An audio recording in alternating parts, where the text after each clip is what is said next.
នៅក្នុងប្រវត្តិសាស្ត្រដ៏ខ្មៅងងឹតនៃរបបកម្ពុជាប្រជាធិបតេយ្យឬខ្មែរក្រហមមនុស្សគ្រប់គ្នាស្គាល់ប៉ុល ពត និងនួន ជា ប៉ុន្តែ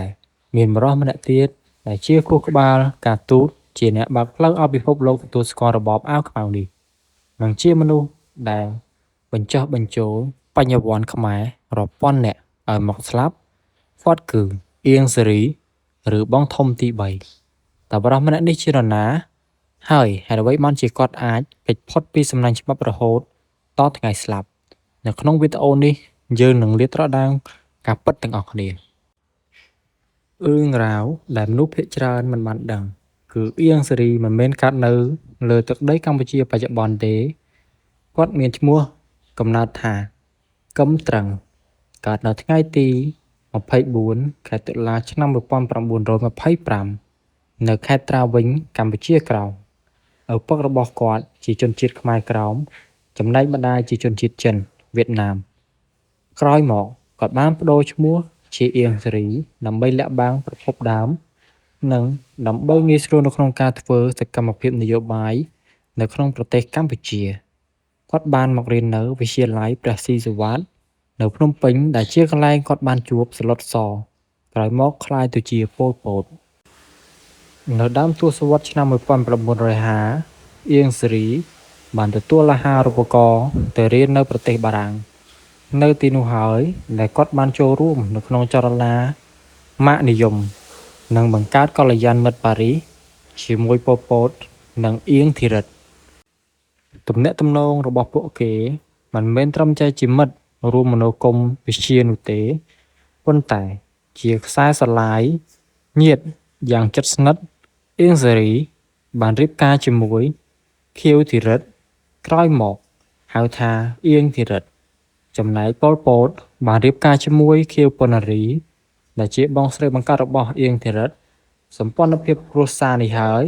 ដែលធ្វើឲ្យអៀង សារី មានអំណាចយ៉ាងរឹងមាំនៅក្នុងបក្សនៅពេលដែលខ្មែរក្រហមឡើងកាន់អំណាចនៅក្នុងឆ្នាំ1975អៀង សារី ត្រូវបានតែងតាំងជាឧបនាយករដ្ឋមន្ត្រីនិងជារដ្ឋមន្ត្រីក្រសួងការបរទេស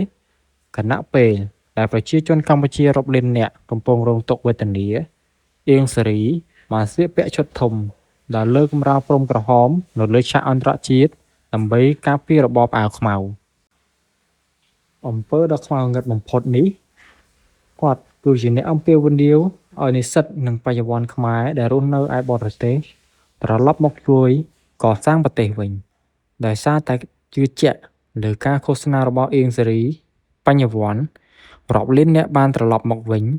ប៉ុន្តែភ្លាមពេលមកដល់ពួកគេត្រូវបានចាត់ប្រកាន់ថាជាភ្នាក់ងារសម្ងាត់ CIA ឬ KGB រួចត្រូវបានបញ្ជូនទៅធ្វើទារុណកម្មនិងសម្លាប់ចោលនៅមន្ទីរ ស-21 ទួលស្លែងក្រោយពេលរបបខ្មែរក្រហមដួលរលំនៅក្នុងឆ្នាំ1979អៀង សារី ត្រូវបានតុលាការប្រជាជនបដិវត្តន៍កាត់ទោសប្រហារជីវិតប៉ុន្តែនៅខែសីហាឆ្នាំ1996លោកបានធ្វើរឿងដ៏រន្ធត់មួយគឺការដឹកនាំកម្លាំងខ្មែរក្រហមនៅតំបន់ប៉ៃលិនផ្ដាច់ខ្លួនមកចោះចូលជាមួយរាជរដ្ឋាភិបាលកម្ពុជាជាថ្នូរនឹងការចោះចូលគាត់ទទួលបានព្រះរាជក្រឹត្យលើកលែងទោសពីសម្ដេចព្រះនរោត្តម សីហនុចាប់ពីពេលនោះមកអៀង សារី បានរស់នៅក្នុងផ្ទះវីឡាដ៏ប្រណិតនៅក្នុងទីក្រុងភ្នំពេញយ៉ាងមានសេចក្តីសុខខណៈដែលប្រជាជនរងគ្រោះរាប់លានអ្នកនៅតែយំទាមទារយុត្តិធម៌ដែលយឺតយ៉ាវនៅខែវិច្ឆិកាឆ្នាំ2007សាលាក្តីខ្មែរក្រហមបានចាប់ខ្លួនអៀង សារី ឡើងវិញដើម្បីកាត់ទោសពីបទឧក្រិដ្ឋកម្មប្រឆាំងមនុស្សជាតិជនរងគ្រោះគ្រប់គ្នាសង្ឃឹមថានឹងបានឃើញបុរសម្នាក់នេះទទួលទោសប៉ុន្តែជាអកុសលនៅថ្ងៃទី10ខែមិនិនាឆ្នាំ